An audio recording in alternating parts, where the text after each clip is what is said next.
ಶುಭರಾತ್ರಿ ಸ್ನೇಹಿತರೆ. ವಿಷಯ ಏನೂ ಇಲ್ಲ, ಸುಮ್ಮನೆ ಮಾತಾಡಬೇಕು ಅನ್ನಿಸ್ತು. ಏನಂದರೆ, ನಮ್ಮ ಸ್ನೇಹಿತ ಫೋನ್ ಮಾಡಿದ್ದ ಬೆಂಗಳೂರಿಂದ. ಅವನೊಂದು ಮಾತಂದ, ಏನಪ್ಪ ದಡಲ್ ಪಡಲ್ ನ್ಯೂಸ್ ಅಂತ ಹೆಸರಿಟ್ಟಿದೆಯಾ, ಇನ್ನೇನು ದಡಲ್ ಪಡಲ್ ಸುದ್ದಿನಾ ಅಂತಂದ.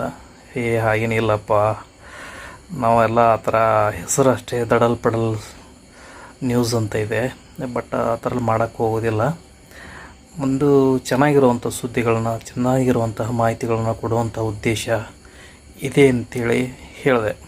ಆಮೇಲೆ ಮೊದಲು ನ್ಯೂಸ್ ಎಕ್ಸೆಲ್ ಅಂತ ಇತ್ತು. ನ್ಯೂಸ್ ಎಕ್ಸೆಲ್ ಅಂತಂದರೆ ಸುದ್ದಿ ಮತ್ತು ಜೆರಾಕ್ಸ್ ಆಫ್ ಲೈಫ್, XL ಅಂತ. ಇನ್ನೊಂದು ಅರ್ಥದಲ್ಲಿ ಒಂದು ಗಾಡಿಗೆ ಚಕ್ರದಲ್ಲಿ ಮಧ್ಯದಲ್ಲಿರತಕ್ಕಂಥ ಏನು ಬೋಲ್ಟ್ ಇರುತ್ತೆ ಅದು XL ಅಂತ ಕರೆಸ್ಕೊಳುತ್ತೆ. ಅದರ ಸ್ಪೆಲ್ಲಿಂಗ್ ಬೇರೆ, ಇದರ ಸ್ಪೆಲ್ಲಿಂಗ್ ಬೇರೆ ಆದರೂ ಕೂಡ. ಬಟ್ ಅದು ಕ್ಲಾಸ್ ಆಗಿರುವಂಥ ಒಂದು ಟೈಟಲ್ ಇತ್ತು. ಯಾಕೋ ಕ್ಯಾಚಿ ಆಗಿರುವಂಥ ಟೈಟಲ್ ಇಡೋಣ ಅನ್ನೋ ಒಂದು ಕಾರಣಕ್ಕೆ ನ್ಯೂಸ್ ಎಕ್ಸೆಲ್ನ ನಾವು ಏನು ಮಾಡಿದ್ವಿ ಅಂತಂದರೆ ದಡಲ್ ಪಡಲ್ ನ್ಯೂಸ್ ಅಂತ, ದಡಲ್ ಪಡಲ್ ಸುದ್ದಿ ಅಂತ ಮಾಡಿದ್ವಿ. ಬಟ್ ಅದು ಎಫೆಕ್ಟಿವ್ ಅನಿಸೋದಿಲ್ಲ ಅನ್ನೋ ಕಾರಣಕ್ಕೆ ದಡಲ್ ಪಡಲ್ ನ್ಯೂಸ್ ಅಂತ ಮಾಡಿದ್ವಿ.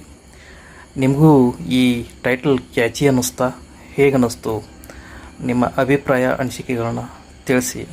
ಮತ್ತು ರೋಚಕವಾದಂಥ ಸುದ್ದಿಗಳನ್ನು ಕೊಡೋದಕ್ಕೆ ನಾನು ಕೂಡ ಪ್ರಯತ್ನ ಮಾಡ್ತೀನಿ.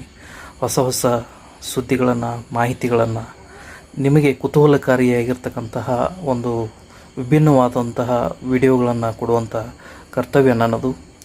ನಿಮಗೆ ಯಾವುದೇ ನಿರಾಶೆಯನ್ನು ನಾನು ಉಂಟು ಮಾಡೋದಿಲ್ಲ. ನನ್ನ ಮೇಲೆ ನಂಬಿಕೆ ಇಡಿ, ಹೀಗೆ ನಿಮ್ಮ ಪ್ರೋತ್ಸಾಹ ಇರಲಿ ಅಂಥೇಳಿ ಹೇಳ್ತಾ ಶುಭರಾತ್ರಿ, ನಮಸ್ಕಾರ.